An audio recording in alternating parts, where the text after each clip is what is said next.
People tend to dress up a lot more for work in Japan. Not like super fancy or anything, like this is a half Windsor, not a full Windsor, but they do tend to do the shirt, tie, jacket, which you take off generally when you're sitting down, and women tend to do the dark skirt, white blouse, and like some sort of jacket on top. But it's a reflection of just how seriously Japanese people take their jobs. This is like a big deal in Japan. And this isn't just like professionals and office workers, this is also true for even fast food restaurant people.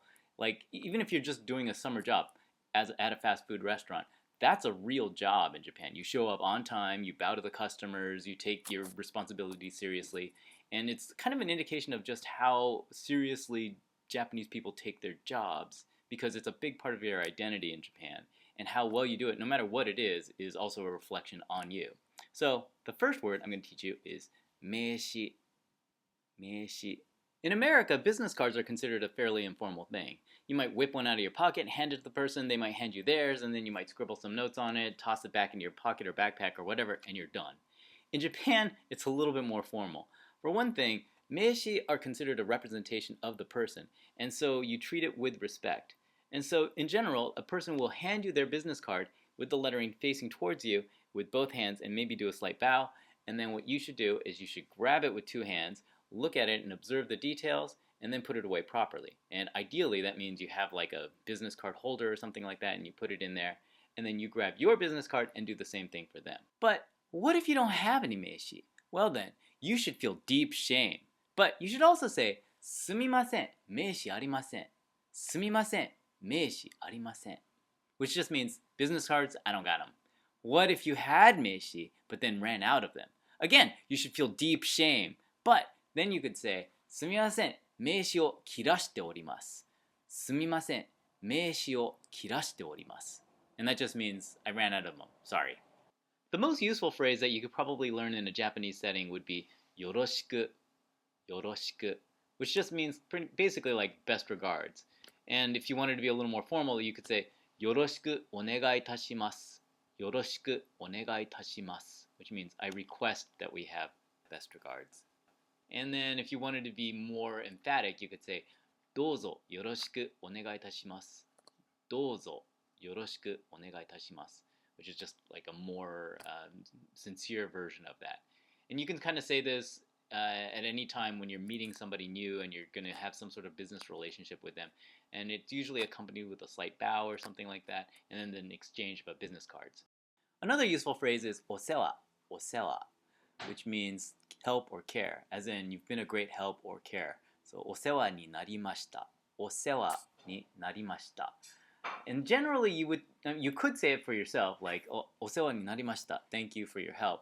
But in general, it's more used on behalf of somebody else. So like if somebody helped out your kid brother or sister, your son, daughter, whatever, then you would say, お世話になりました. And then somebody, like if you have a Japanese mom or girlfriend or boyfriend or something like that, then they meet your coworkers, they might say something like お世話になりました, like thank you for helping my friend or whatever all this time. And if somebody says it to you, then you should also try to like deny it. You're like, yeah, とんでもございません. Like, no, it was no big deal, or no, I didn't really do anything. But yeah, お世話になりました.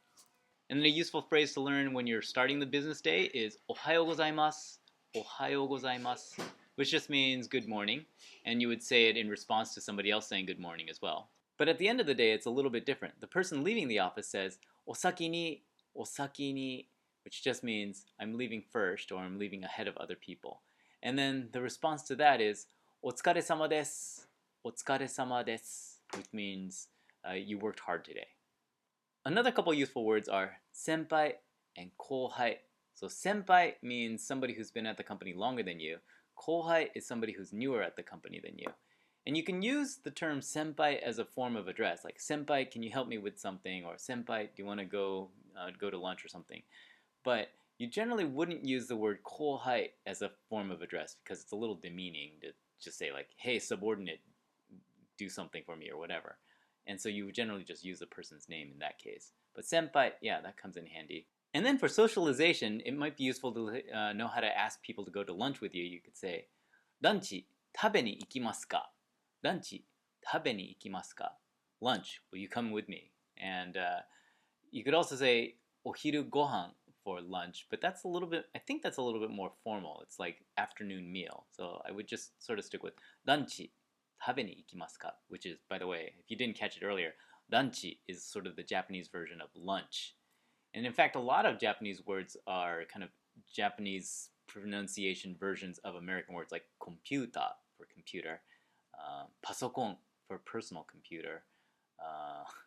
Then there's also, recently I learned sekuhara, which is short for sexual harassment, which is sexual harassment. Hopefully you won't have to deal with that. So yeah, be on your good behavior for if you're ever in Japan. And let's see, what other things? Oh, for dinner. So Japanese companies tend to have really, really long hours, and part of that is, yeah, it's definitely a cultural thing.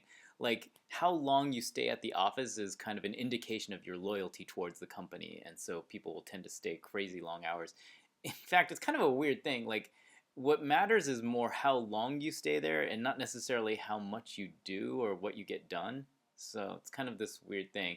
But one of the other things is that it's not uncommon for people to be staying pretty late at work, and so then you would go off and have dinner or something like that. But I don't think people would generally say like, let's go to dinner. I think what they would generally say instead would be like, 飲みに行きますか? 飲みに行きますか?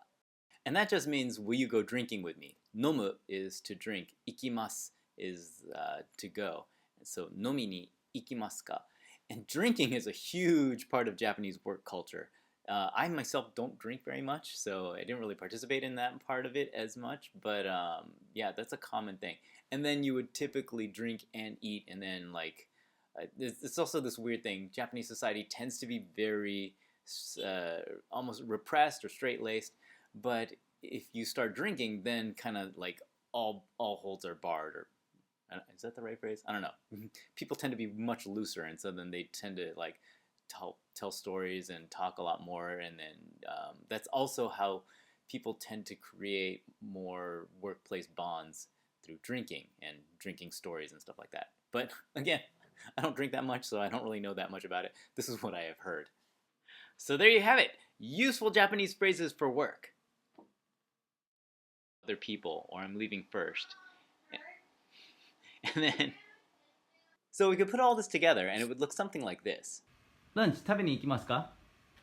おはようございます。おはようございます。So challenging working with children. But sometimes you might actually end up with interactions like that.